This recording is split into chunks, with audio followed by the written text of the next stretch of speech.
Hey guys, welcome back to the channel. On this week's video I'm going to show you a new project.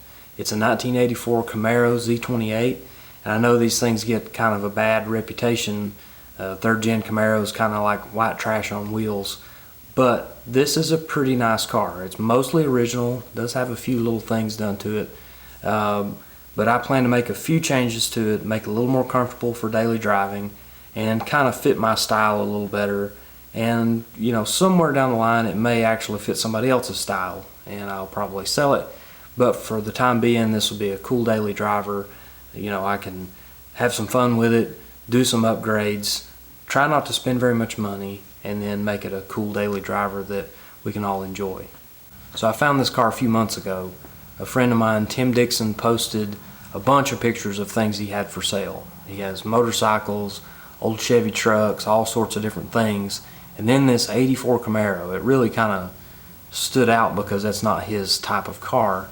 But I thought it might be a good opportunity to get a new daily driver. I had really used up my Pontiac G8, had almost 200,000 miles on it, and with the coronavirus lockdown and everything, I was working from home, so I really didn't need a daily driver that got good gas mileage and that was dependable and all that. So this was a good opportunity for me to sell that G8 and then put that money towards some more projects. So we got to talking about money. It didn't really line up for me as far as price goes. Like, it just wasn't cheap enough to compensate for the stuff that I didn't like about it. I walked away from the Camaro. I didn't buy it. Just decided that I would find something else to drive. 2 or 3 weeks later, Tim still had the car. He called me because he saw a listing that I had for a little altered roadster, which I showed you a couple weeks ago on here. Wanted to see if we could work out a trade plus a little bit of money, you know, something to kind of make it work for both of us. And we settled on a price, we settled on the trade, we did the deal, and you know, I was happy to get this thing home and start chipping away at it. So I rolled this thing in here, and the first thing I had to do was get rid of those Corvette Rally wheels. Rallies are cool on the right car. They're not cool on a third gen Camaro. I don't like it. So I took the Rallies off of there. Great surprise, great bonus was when I peeled the trim rings off of there. These are coated Corvette Rallies. They're the real deal. They're not reproductions. You know, according to the AZ code near the valve stem, that means they're 15x8s. That means that they would have been used on a 69 through 82 Corvette. According to the date code, however, this was probably a dealership replacement, you know, sometime in the mid 80s. So, you know, they're not like a super expensive wheel, but they are worth enough money to where I can sell these things and pay for some new wheels for it. I ended up selling the tires and wheels immediately, priced them to one guy. He came, he paid the money. You know, that kind of tells me I may have priced them too cheap, but hey, I thought I got good money. I felt good about it, he felt good about it, so we both won on that. I put the GTA wheels off the green Nova on there, perfect offset, perfect size, bolt right on there. The real issue here, whether it was the Rally wheels or these GTA wheels, is that the car sat way too high.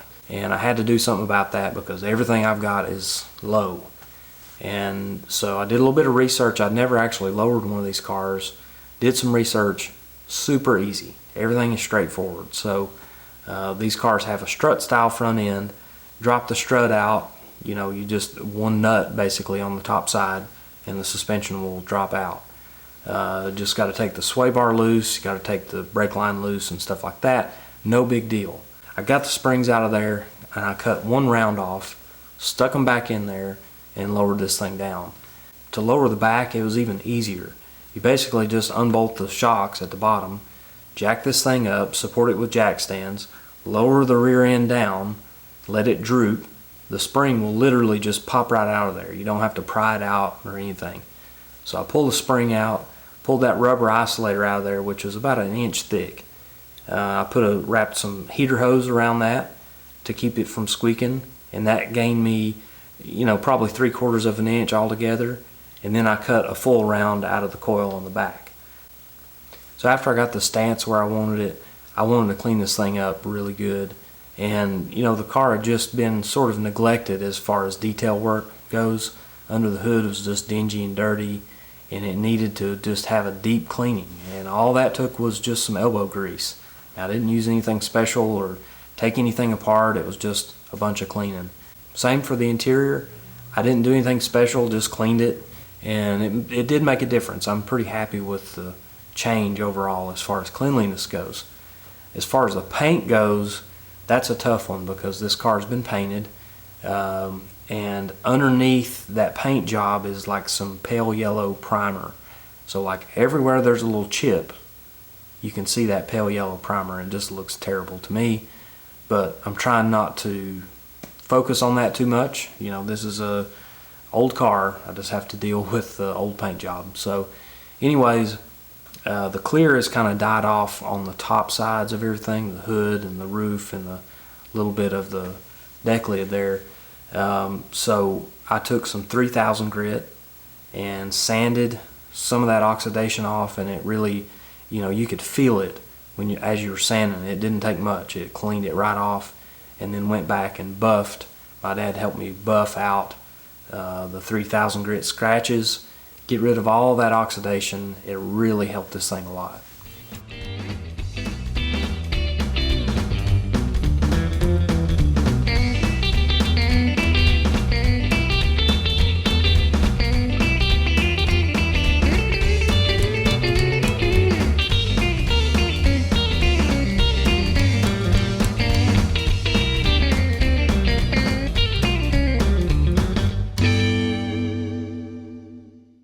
After a few rounds of buffing, I went back and washed this thing really good and got all that compound and all the sludge and stuff off of there, and then went back after that with a couple of good coats of Meguiar's number 26 wax, and that really made a big difference in this car. I mean, it brought it from just kind of a used up old paint job to something that actually shines. So I'm pretty happy with that. Even though there's still imperfections on this paint job, there's still plenty of imperfections when it comes to like the front bumper. You know, these things just get cracked and busted up and stuff. This is no different. It has all the typical cracks. One of the side skirts is busted on it, and that's fiberglass. That's a little easier to fix. So I may actually fix that and spot that back in. But the rest of it, you know, I'm going to try not to go too crazy as far as fixing this thing and painting it, because it just would be a never-ending project, and it wouldn't actually help as far as value, you know, to offset what I would spend on materials and time and all that kind of stuff. So I'm happy with the progress that I made. It really did make a big difference in the appearance of this car. I was pretty happy to see that the original 305 and 700R were in really good shape. Now, you know, this thing is not a hot rod, it's not fast, but it cranks right up.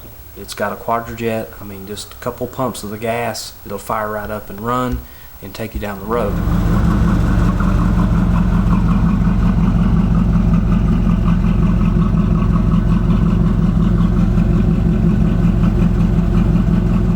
Transmission shifts really good. Supposedly it's fresh build, I don't know, but either way it does shift really good.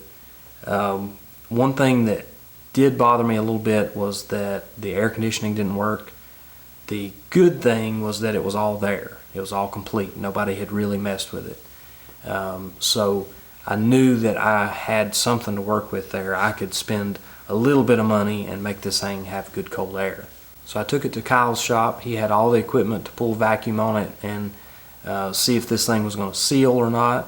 And it did. Everything looked good. Everything checked out as far as the system being sealed. However, we started adding Freon to it, and it would never kick the compressor on. We didn't really know what was going on there. So we started checking wires and checking things out, and we realized that somebody had took sheet metal screws and they had screwed the pulley to the clutch assembly so that it couldn't move.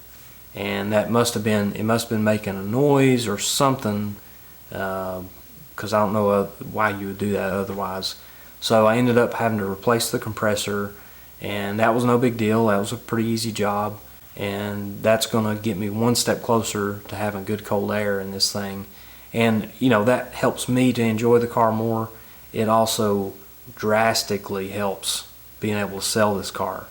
If you've got a car that's 30 plus years old and you can crank it up and you can turn the air conditioning on, that is a good selling point. So I immediately started driving this thing, and I've had no issues so far with it. I mean, it cranks easy, cranks every time, hits the road good. Had no real issues to speak of with it. Just some typical 80s stuff, like, you know, the power windows are kind of slow.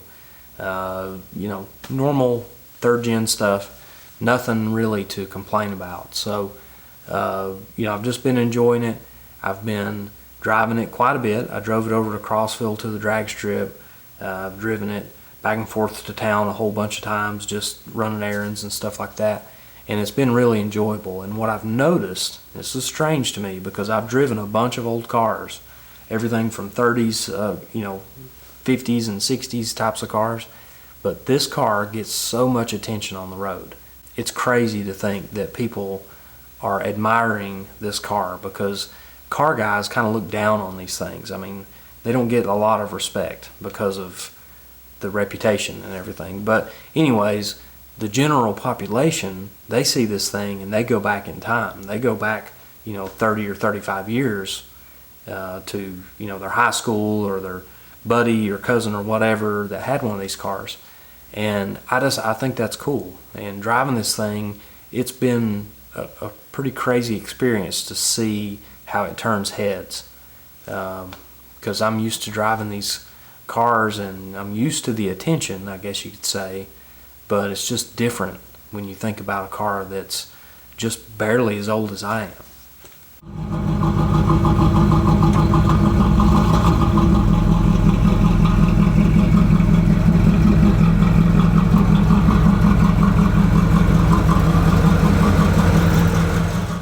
So far, I've really enjoyed having this car around.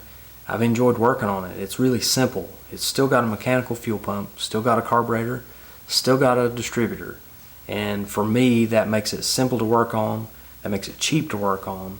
And well, luckily I haven't actually had to do anything to the engine. But if that happens, I know that I can fix it. I know that parts are available. So, you know, that's really cool. I've enjoyed, you know, just having it here, being able to hop in an old car and just go to town. It's kind of been fun. I mean, I enjoyed having my Pontiac G8.